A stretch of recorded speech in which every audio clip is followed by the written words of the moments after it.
Okay, I'm going to get started. Everyone can hear me okay? Okay. My name is David Pacheco. I'm an engineer at Joyent. Many people probably know us from our roles as stewards of the Node.js project. We also run the Joyent Public Cloud, which is an infrastructure cloud. And our engineering team makes the software that runs that cloud, which is our smart data center product. Aside from the operating system itself, the smart data center is mostly implemented in Node.js. So the experience that I'm going to be talking from today is mostly our experience deploying Node.js in production for our own cloud and our experience in supporting customers running on that cloud. So before I get started, who here has written and run a Node.js program of their own? Okay, good. How many people have actually deployed Node.js to production? Excellent. And how many people have debugged a Node.js problem in production that they were not able to reproduce easily in development? Okay, good.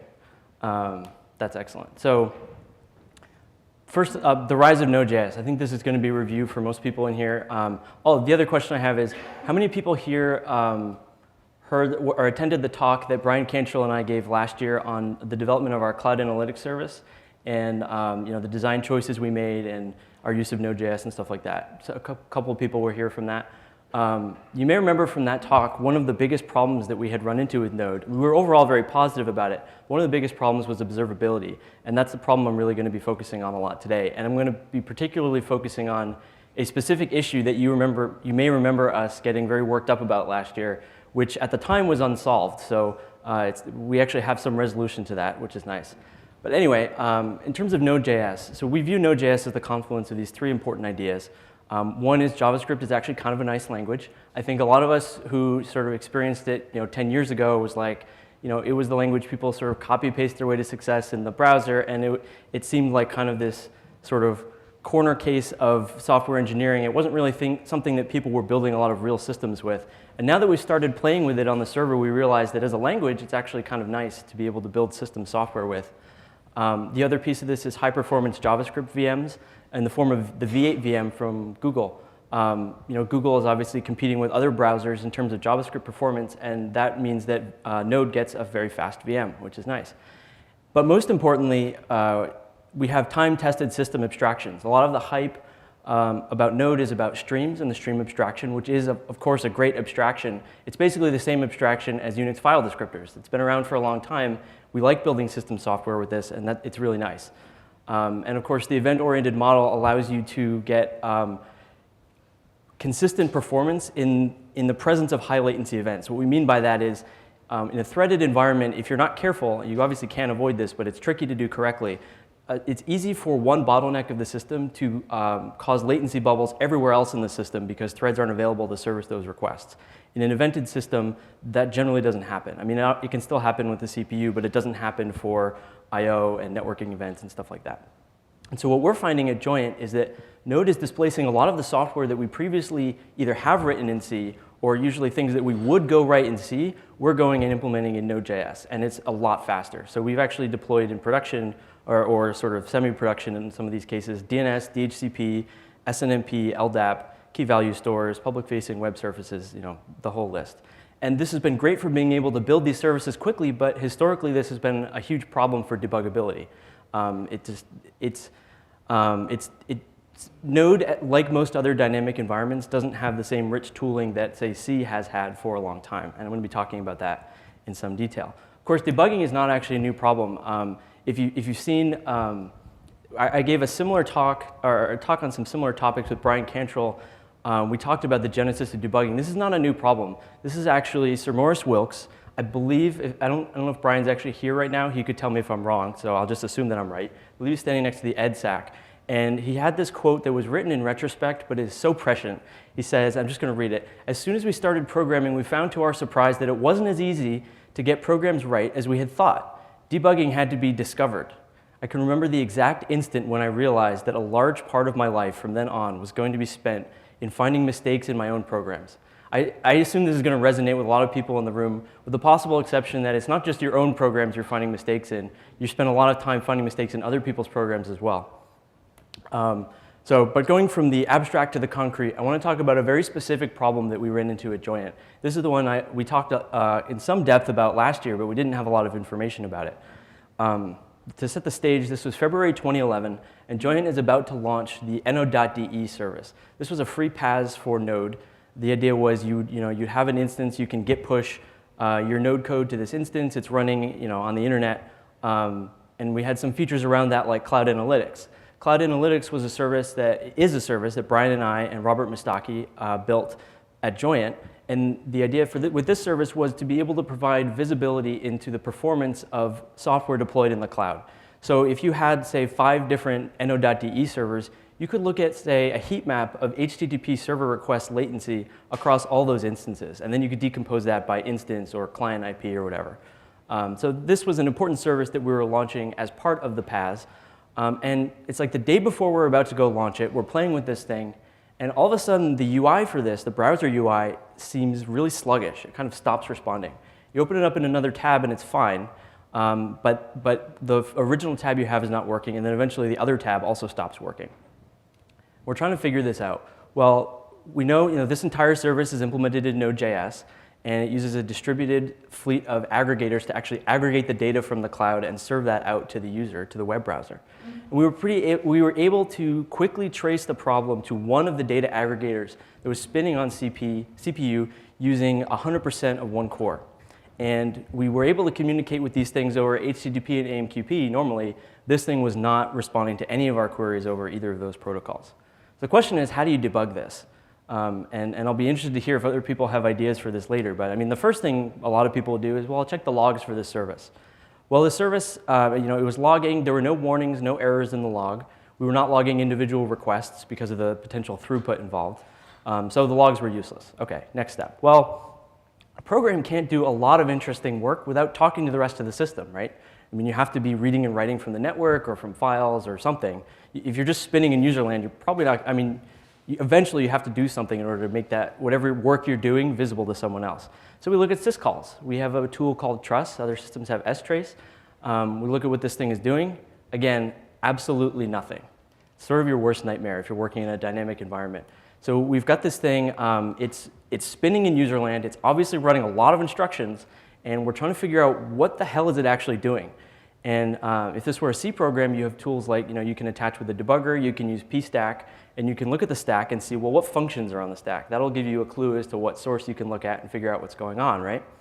Of course, if you do that with a Node program, what you get is not necessarily that useful.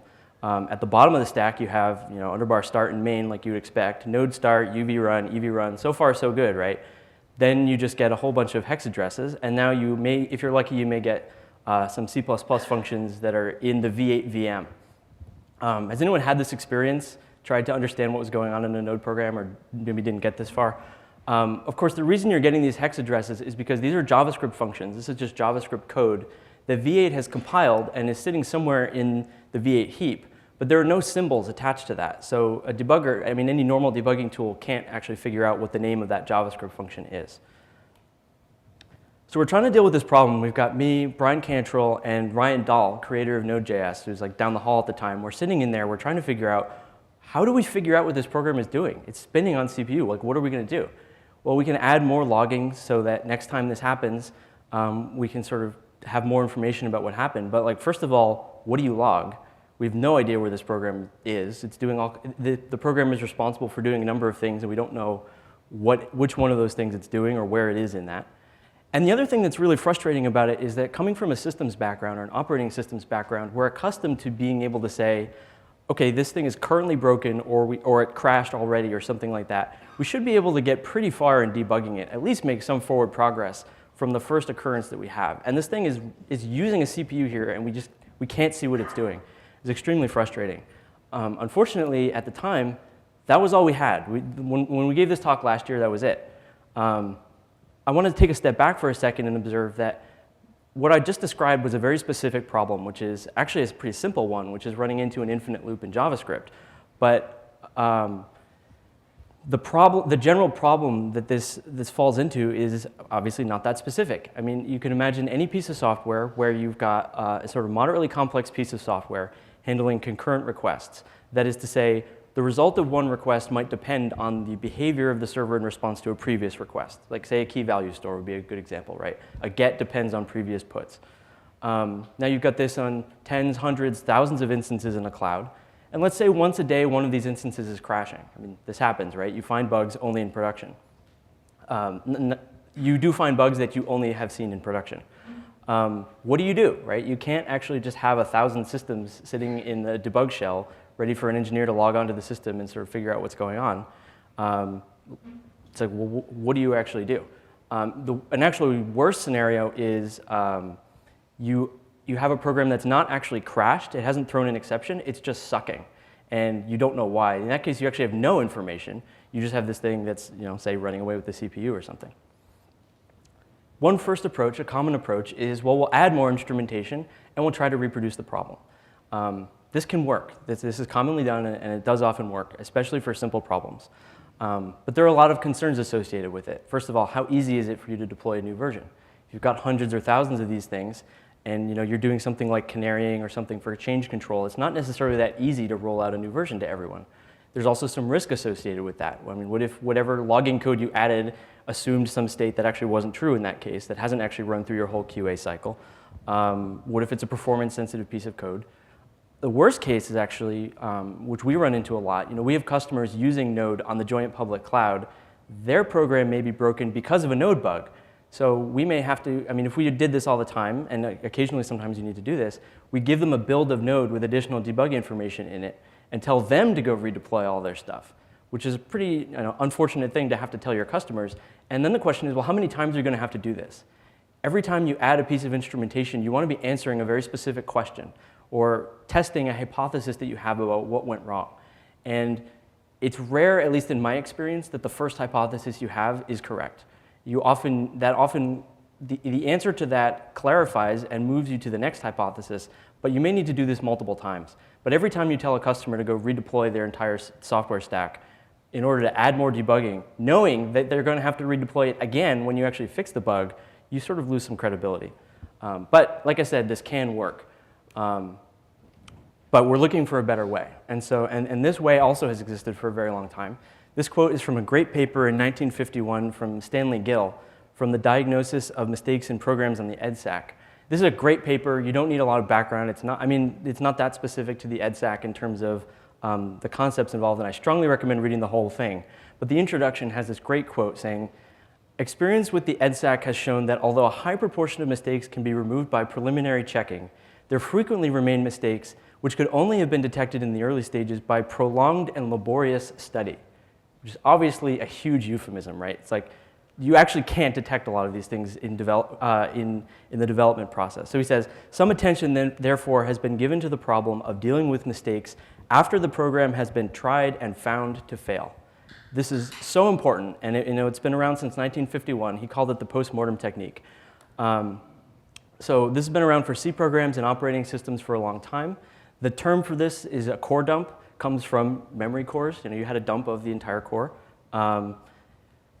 The key is that there are a couple of key aspects of this. One is that you save all of the state that's available at the time the program crashes. And what's important about that is that once the program has crashed, the operating system or whatever other mechanism you have in place can restart the program immediately, which means you're not waiting for an engineer to hop on the system and figure out what's going on. They can go debug this problem after the fact. They can copy it to another system. They can use tools that are not available on the production system. They can, in fact, use tools that wouldn't be even tenable to put on a production system, like brute force approaches. Those can actually be done in a postmortem analysis, but you could never do that on the production system, while at the same time restoring service quickly. And of course, core dumps contain all of the state of the C program. Crash dumps, same for the operating system. You've got the global variables, functions, and hopefully you've got additional debug metadata in there showing like offsets of structures so that you can actually print things out. And as a bonus, most of these tools also work on live processes. So you don't actually have to have a core dump, but even if you don't, you can generally create a core dump using a program called gcore. How many people here have actually debugged from a core file? Root cause the problem, okay, great. And how many people here have created a core file with gcore? Okay, excellent. All right, so the question is, why doesn't this just work for Node? And this may be obvious if you've actually peered into it at all. Historically, native tools for postmortem analysis don't really work very well on dynamic environments. And the reasons are, there are a couple of reasons. One of them is that the abstractions that exist in the native environment are different than the abstractions in the higher level environment. If you look at a core dump of Node, what you have is, in the core dump you have C++ functions, and you have areas of code which are JavaScript functions that have been compiled by V8, but they're not actual functions, as we talked about earlier in the native sense. There are no symbols for them. So a tool that wanted to present JavaScript level state to a user would actually have to sort of synthesize that state based on what's actually in memory, which just involves work. And some of the abstractions that you would want to present don't even exist in the language itself. For example, in JavaScript, you have the event queue. You can have situations where your program works correctly if the events are processed in a certain order, but if something happens out of order, then you reach a state you didn't expect and you blow up. In that case, when you're debugging that, a very interesting question might be, did this event not happen yet? Or did it happen, but it's on the event queue and I haven't processed it yet? So you want to look at the event queue, but there's no way, even in JavaScript, to introspect the event queue. So the debugger, again, has to sort of manufacture this abstraction and figure out how to expose that to people.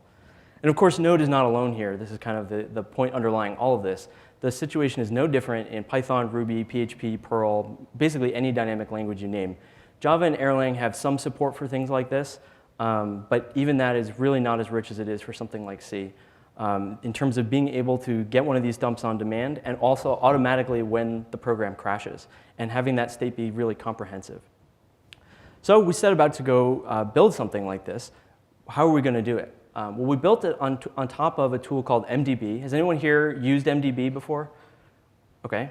MDB is a modular debugger on a Lumos-based system. So this is on Solaris, SmartOS, OmniOS, et cetera. It was originally built for postmortem analysis of the operating system itself, so kernel crash dumps and analyzing those. A really important piece of that was the ability to build tools that would take the state in the crash dump and analyze it in kind of sophisticated ways. Again, things that you can't necessarily do on a production system or necessarily don't always want to be able to do on a production system that might be very expensive. You can do these from the crash dump. And it's important that these things can build on each other. So let's see. Can folks see that text? That's too small, isn't it? Just to give you an example of what I'm talking about, I've actually just fired up our kernel debugger on the actual running kernel running in VMware. Just to give you an example, we have this thing called stacks.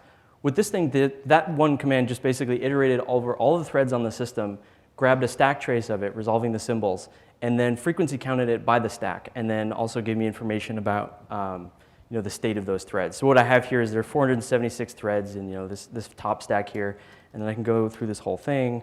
And importantly, the way you interact with MDB looks a lot like a Unix shell. So you can do things like walk thread, which walks over all the threads on the system. And you can pipe that to this command called find stack, which shows you all the stacks on the system. Right? It feels a little bit like a Unix shell. The idea here is to be able to build tools that build on one another. And so this was kind of a natural platform for us to build our software on. And just to give a couple examples, I just showed stacks. Another example of the kind of thing that you can do here is this command called find leaks. Find leaks basically does post-mortem garbage collection on a core dump. So what it does is you can take any C program, you run it with our memory allocator. It's standard malloc free, but you're basically preloading our memory allocator. And that allocator is high performance, totally suitable for production. This is not like a debug build or valgrind or something like that. And then you can take a core dump of your program later and see whether you leaked any buffers, things that you allocated but didn't free. And it just does that by scanning the entire mapped address space, looking for things that look like pointers, to things that it knows are in the heap and were not freed. So the question is, could we build something like this for Node? Of course, that's why I'm here today, is because we were able to make some progress on this problem. So what I want to look at is, I want to go back to the problem I talked about earlier. This is the problem where we had a Node.js process that was spinning on CPU and we couldn't figure out what it was doing. So we took a core dump of it in case eventually we'd be able to figure this out. Now at the time, there were basically two open questions associated with this. One was, how soon are we going to see this again? We ran into this just before going into production as we were just playing around with it. So we're all figuring, like, are we going to see this seconds after we go into production or hours, right? It's like, we're obviously going to hit this again pretty soon. It's not that rare a race. We actually didn't see it again for 6 months.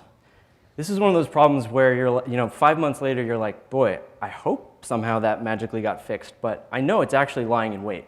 One of these days, it's going to come up and bite me. So that was kind of the first question. And then the second question was, of course, whose fault is it? Who is to blame?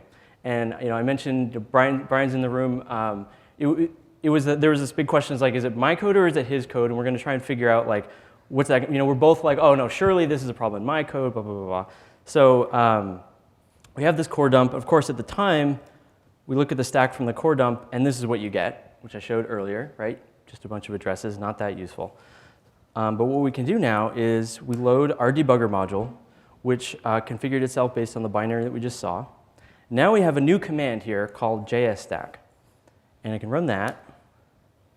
What we have here is the same stack trace we just saw, except now with each frame, we have the name of the JavaScript function that that function corresponds to, as well as we can get information about what file it was defined in and what position in the file that was defined in, which is obviously, like, we just went from nothing to like almost everything, right? So this is a core dump from the process that was using 100% of CPU. Now what we can do is JStack -v, which gives me additionally for each frame, it shows me all of the arguments to that function in that call frame. And so what we have here at the top of the stack is this exports.bucketize function, and we have 2 arguments here. It turns out that this function is completely stateless. Its operation depends only on the arguments you give it. There's no implicit state. There's no object that it's operating on. So what we have is a completely reproducible test case for this. And if you take a look at this, you can probably guess what the problem is, and you will discover that actually neither Brian nor I could truly blame the other entirely for this problem. The problem was the user is making a request for a heat map, which is a visualization of a certain set of data, and they've specified, inadvertently or otherwise, I mean, obviously not intentionally, a min equal to the max. And in this particular code, if you gave it, you asked it for a range of data where min equals max, it just went into an infinite loop. Very easy mistake to make, obviously. It's not the kind of thing that we happen to catch because the server-side code shouldn't actually be accepting this, and the client code shouldn't actually be sending it. So it's just a case that we missed.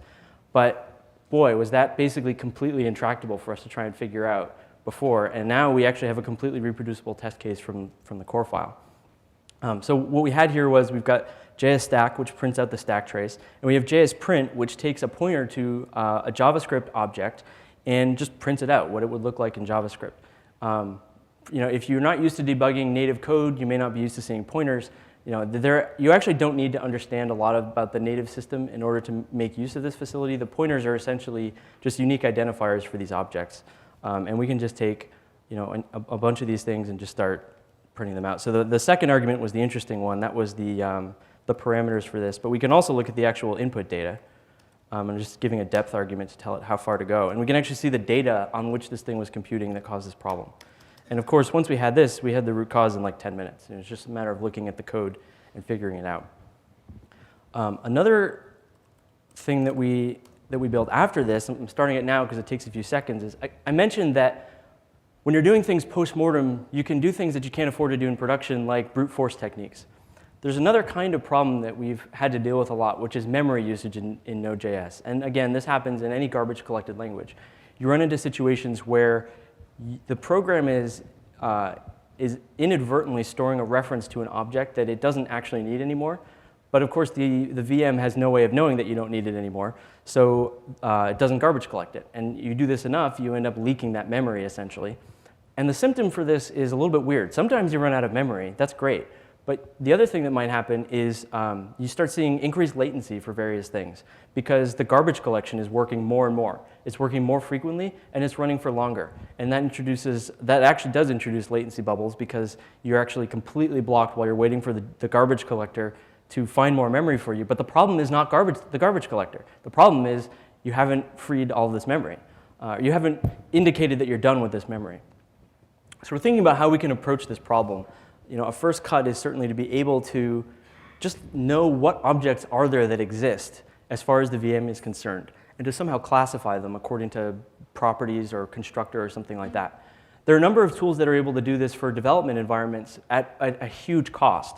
They sometimes track stack traces when you actually allocate this thing, but at the very least, they need to be actually tracking all this information, which the system does not normally do. which has generally a significant performance overhead. What we did was actually much dumber. All we did was, well, we have this facility for taking a pointer and printing it out as a JavaScript object.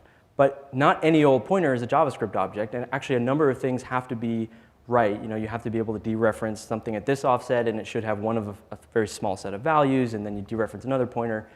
We can actually tell whether a pointer is a JavaScript object or not. So let's just go over all of the mapped address spaces, or mapped address regions, or in our case, just mmap regions in the heap, because that's where we know V8 is going to keep these things.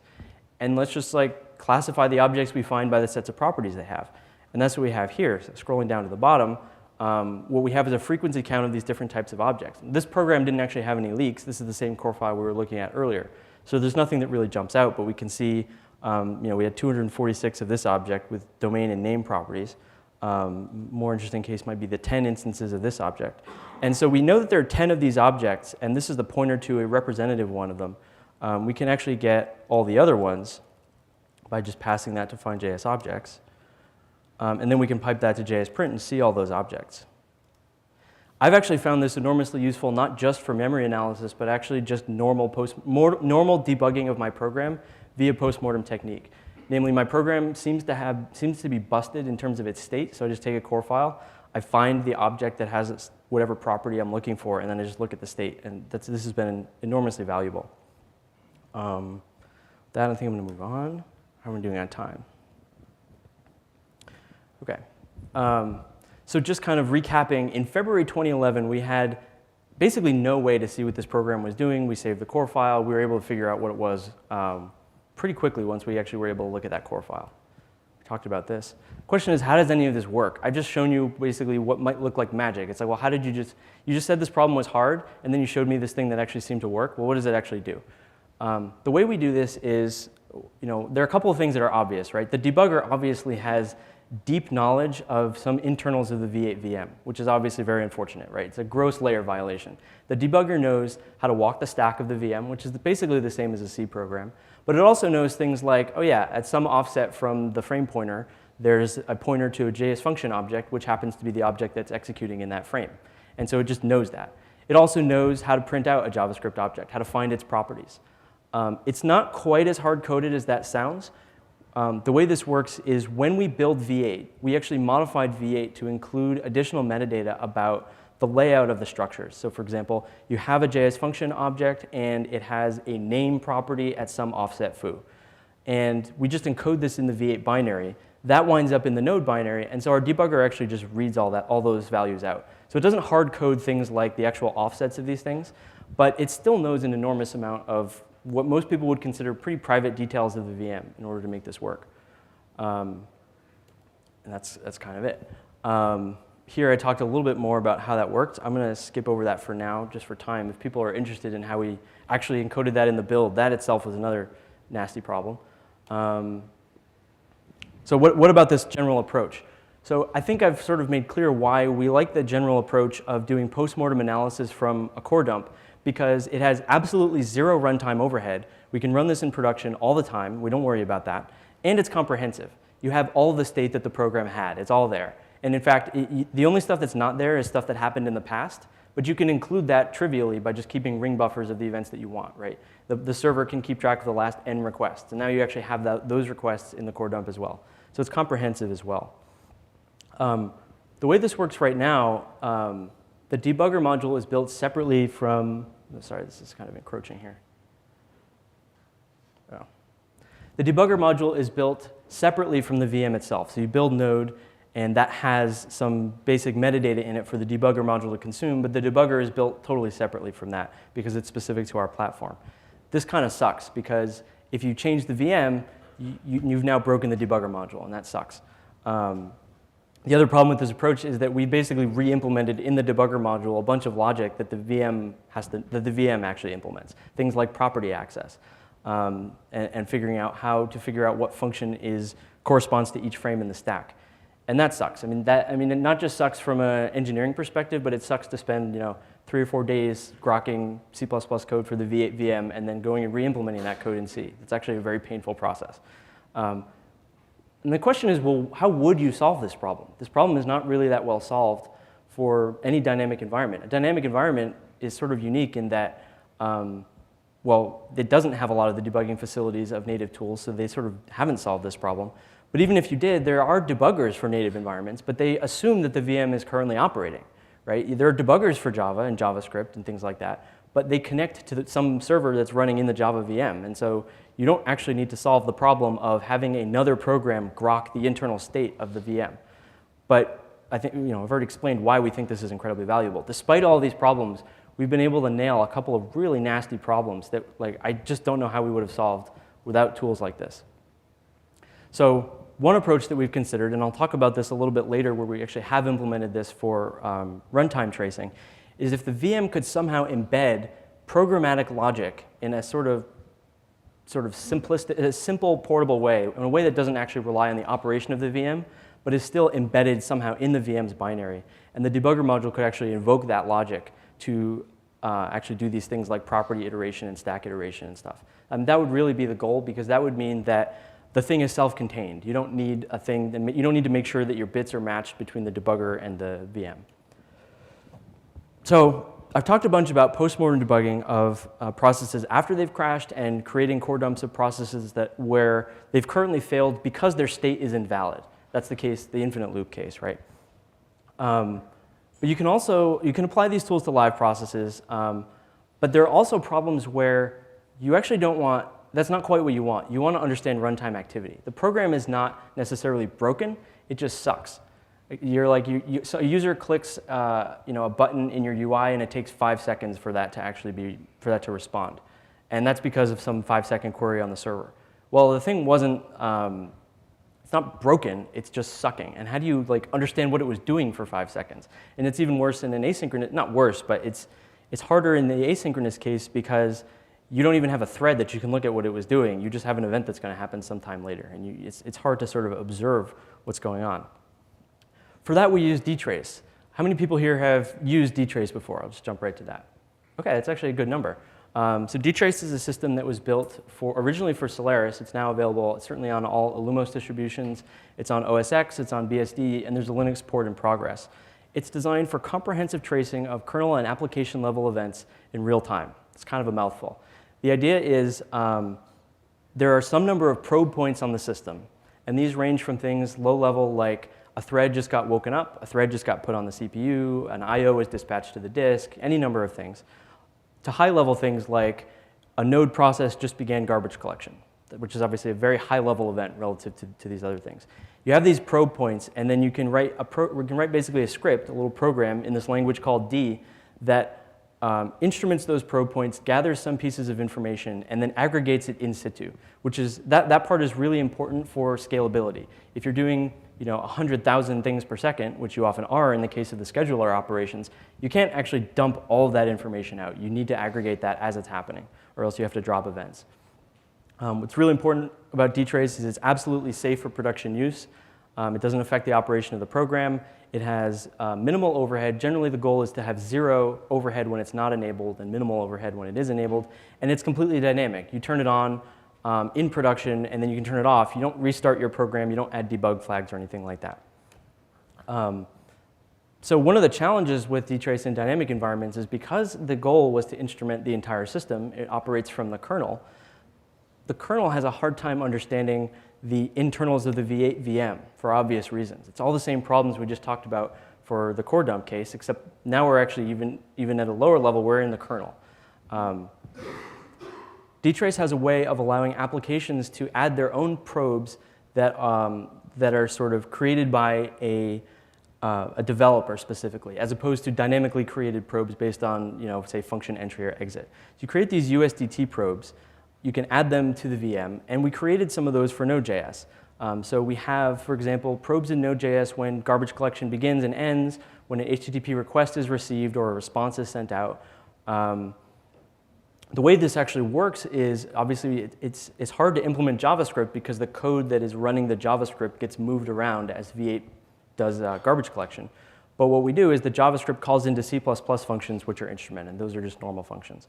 This approach is very useful for certain things like GC. So this is a Dtrace one-liner, which I'm not going to go into the details of the script, but essentially we're instrumenting GC start, and we're saving a timestamp.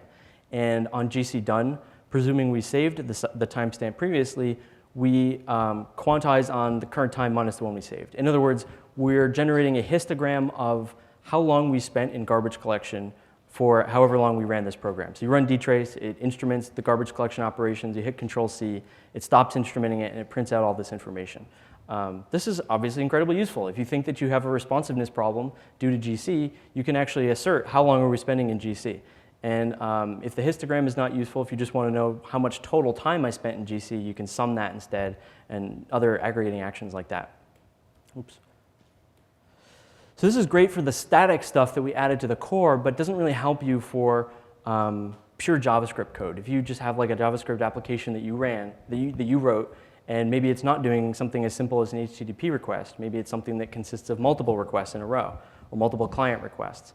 You may want to add your own probes and be able to trace those.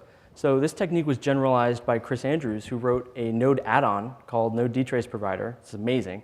You basically can define, you use his add-on, but then you write pure JavaScript that creates the probes and fires them too.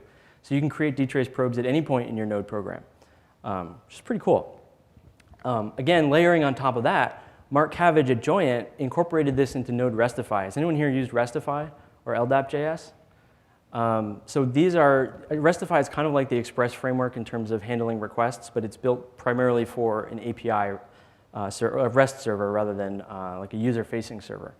But the nice thing about this is you have this request processing pipeline. You know, at the beginning you initialize some variables, and then maybe you do an auth check, authentication, and then you do an authorization check, and then maybe you resolve this resource, and then you actually process it, then you log it. Right? You have this whole pipeline of things that happen as part of a request. He actually generates probes for the start and end of each section of that pipeline.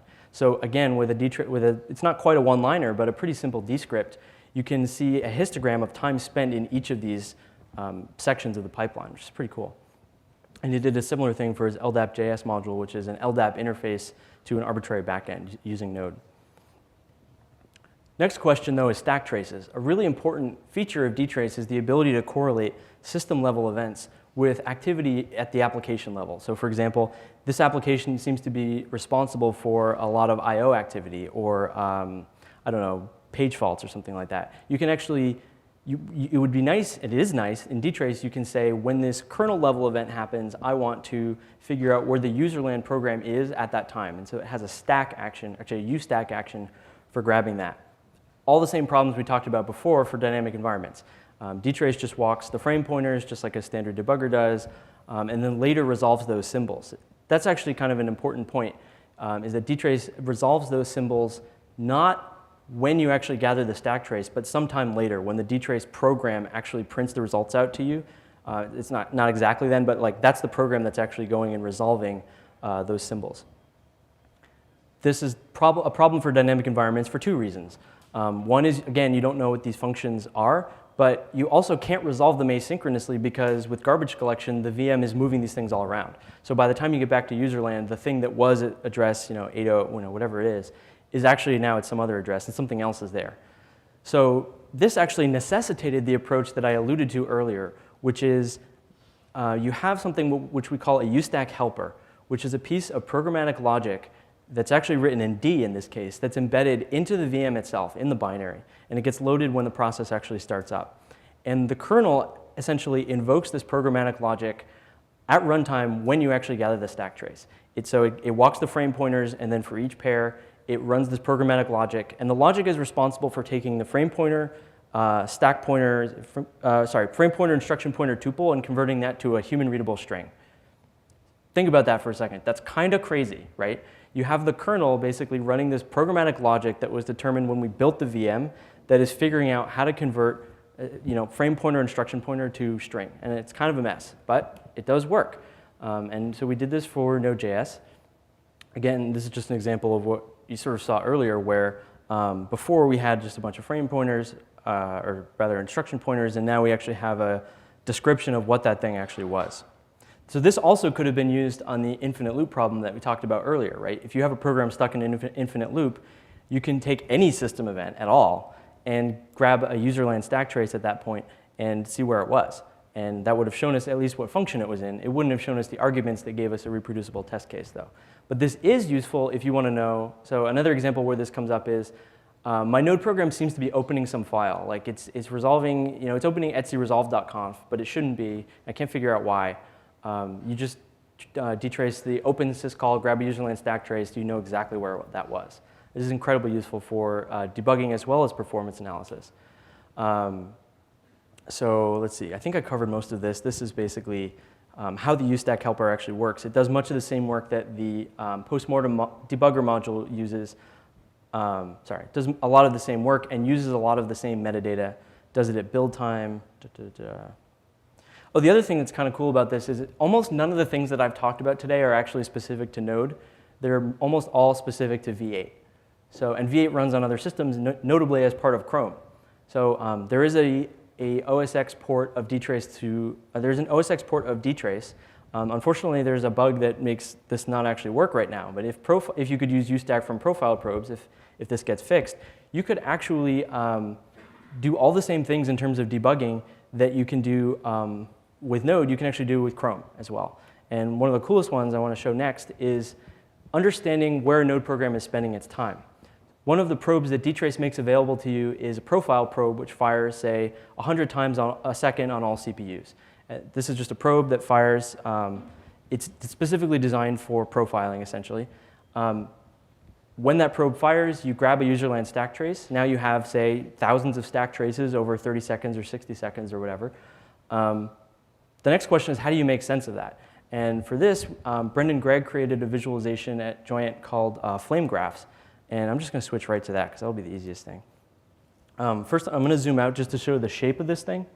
So what we have here is a visualization of thousands of stack traces traced over something like a minute. This one actually is not as many samples. So what we have here is we've sampled this program at a regular interval on all CPUs. As long as it was running, we grabbed a stack trace. All the stack traces are pretty much going to have main at the bottom, right? And they're going to have a couple of node functions. And then the stacks are going to start to diverge. And then, of this group, they'll have a couple of common frames, and then they'll diverge. And that's essentially what we're visualizing here. At the bottom, we have the common frames. We have main taking up most of that, and then we start to see divergence. And I'm going to zoom in now so you can just see what this looks like. You can hover over any of these things, and it'll show you exactly what function that is and what percentage of the overall time was spent in that function. So what this means is for a program that is CPU bound, that is, it's using 100% of the CPU, you want to figure out where it's spending that time, what JavaScript is actually executing for most of that time. You can do that with this approach. And again, very little runtime overhead. It's not a special debug build. It's not a special flag that you pass to Node or anything like that. There we go. Here I just mentioned a couple of other real-world examples. There's the infinite loop problem I talked about earlier. Isaac Schluter actually used the find.js objects approach to find a nasty, nasty memory leak in 2007 that was really crippling one of our biggest customers. Matt Rennie at Voxer has used the flame graphs a number of times to understand performance problems. I hope he's found some of them in his own application. He's definitely found several in ours, in Node and in our platform, in terms of cases where OpenSSL wasn't compiled with the right optimizations or whatever. I mean, that stands out in the flame graph. You're like, I'm spending 60% of my time in OpenSSL or something like that. And then there are a couple of other examples of that. So just kind of summing it up, we've shown how we can debug programs that have crashed or that have busted state using core dumps to understand the complete internal state of the program. And I've shown how you can use Dtrace to understand the running behavior of a program, to understand what activities it's doing, correlate that with system activity, and see where in JavaScript you're actually running. And we've come a long way from a year ago when we actually had no way of seeing any of this stuff. But we really view what we've done as like shining a flashlight into a pitch black room.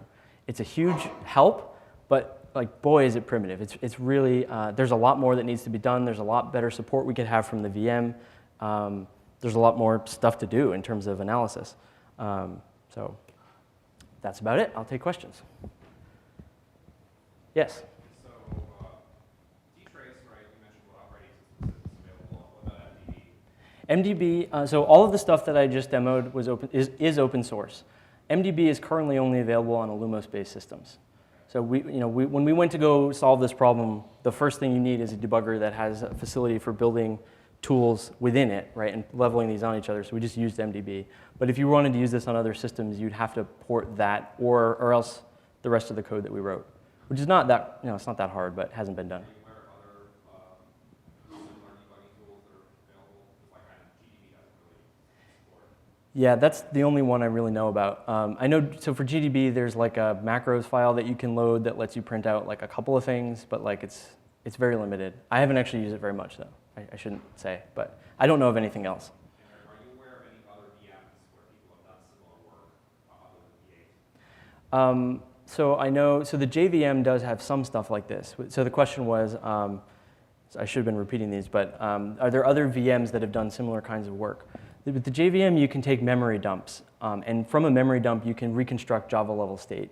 And you can also take a core file, actually, on an Illumos-based system or Solaris system, and you can actually run, I think it's JDB, and you can get like a Java level stack trace.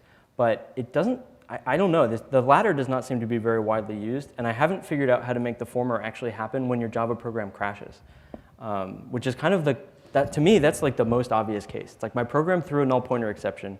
It wasn't that I just like mistyped this variable. It's like some subtle thing that I need like more information to debug, and I don't know how that's done, basically.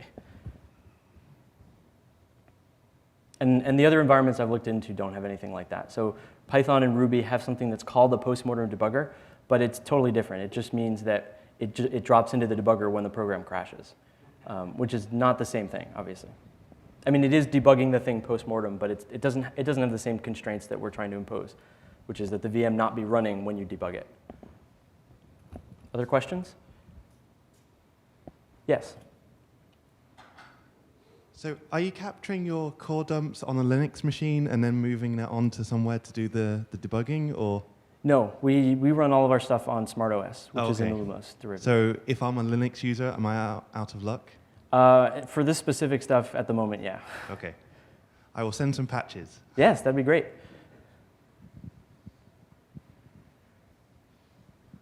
And the other thing is, I think, I think I've kind of alluded to one of our biggest problems with this technology going forward is maintaining it as the VM itself changes. So the more interest we can get in terms of the V8 team caring about this problem and sort of implementing more of this in the VM, the programmatic logic or some sort of more first-class metadata, that'd be great. That'd be awesome. Any other questions? Another one. Just changing topics slightly, why are you writing DNS and LDAP and all that stuff in Node or JavaScript? So that's a good question. I didn't do a lot of those directly, so I'd have to think about them one by one, and they were there were particular cases. So for DHCP, the way Smart Data Center works is you've got like hundreds of servers in your data center, and you can configure for each one what the next platform is going to be. That is, when it reboots, what OS image is it going to reboot onto? So the easiest way to do that is to control the DHCP server. And the easiest way to do that completely programmatically is to just write your own little DHCP server. It's like a few hundred lines of code. It's really not a big deal in Node. And especially Robert Mustaki wrote this great module called Node C-type, which I think is very underutilized, which basically lets you read and write C-like structures over the wire. So you can basically say, like, here's my JavaScript object. Here's how you serialize it to a sequence of bytes. And it makes it really easy to write these things. For DNS, it's sort of similar. We needed to be able to update our DNS server very quickly, very easily, and it was just easier to do that. SNMP, kind of the same. And LDAP, definitely the same boat. Which one? Node C-type. I believe, I don't remember if that's an add-on or pure JavaScript. I think it might be pure JavaScript.